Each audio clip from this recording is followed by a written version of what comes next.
हरियाली तीज की कथा।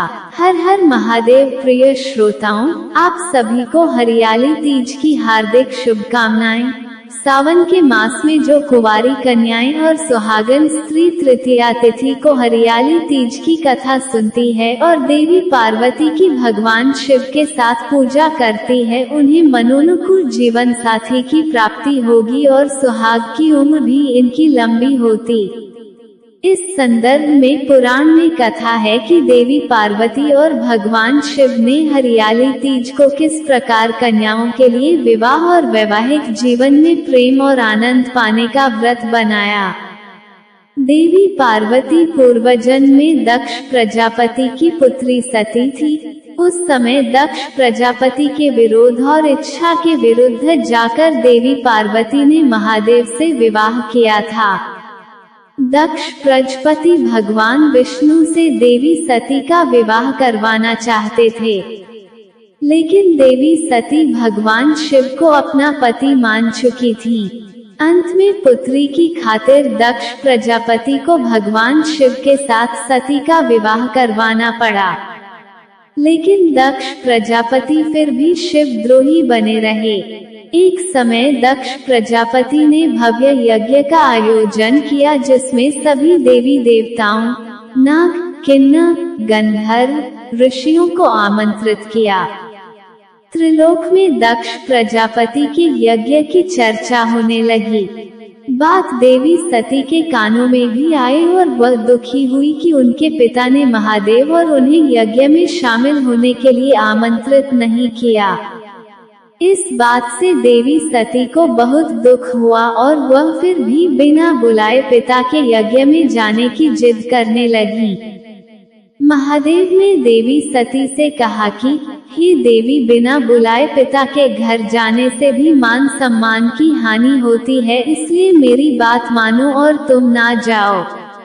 लेकिन देवी सती अपनी जिद में शिव की बात को मानने को तैयार न हुई और शिव से कहने लगी कि आप भले न जाएं, लेकिन मैं अपने पिता के यज्ञ में जरूर जाऊंगी। और वह शिव की आज्ञा बिना ही मायके चली आई। दक्ष प्रजापति ने जब देवी सती को बिना बुलाए आया देखा तो देवी सती और महादेव का बड़ा अपमान किया। उस समय देवी सती को महादेव की बातों को स्मरण हो आया और अपनी भूल पर वह प्रायश्चित करने लगी। सती ने कहा कि महादेव के मना करने पर भी मैं यहाँ आई और मेरे कारण मेरे पति का अपमान हुआ है, अतः अब किस मुंह को लेकर शिव के समक्ष जाऊंगी। दुखी और क्रोधित हुई सती उसी समय पिता के यज्ञ कुंड में शिव का ध्यान करते हुए कूद गईं और सती हो गईं। देवी सती के अग्नि कुंड में देह त्याग की सूचना मिलते ही भगवान शिव अत्यंत क्रोधित होकर वीरभद्र को प्रकट किया, जिसने दक्ष प्रजापति के यज्ञ को नष्ट कर दिया। इसके बाद शिवजी घोर साधना में लीन हो गए। इधर देवी सती को भगवान शिव की आज्ञा का उल्लंघन करने का दंड भी मिला और उनका कई जन्म होता रहा।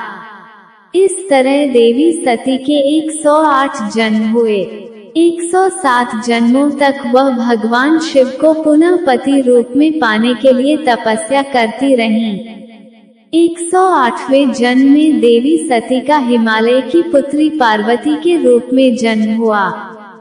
इस जन्म में देवी पार्वती ने भगवान शिव को पति रूप में पाने के लिए सावन में मृतिका से शिवलिंग का निर्माण करके भक्ति भाव से शिवजी की पूजन किया और तपस्या में लीन हो गईं। देवी पार्वती की तपस्या से अंत में प्रसन्न होकर हरियाली तीज पर भगवान शिव प्रकट हुए और देवी पार्वती को वरदान दिया कि तुम मेरी अर्धांगिनी बनोगी। इस तरह देवी हरियाली तीज के दिन देवी पार्वती को भगवान शिव से मनोनुकूल वर प्राप्ति का वरदान मिला।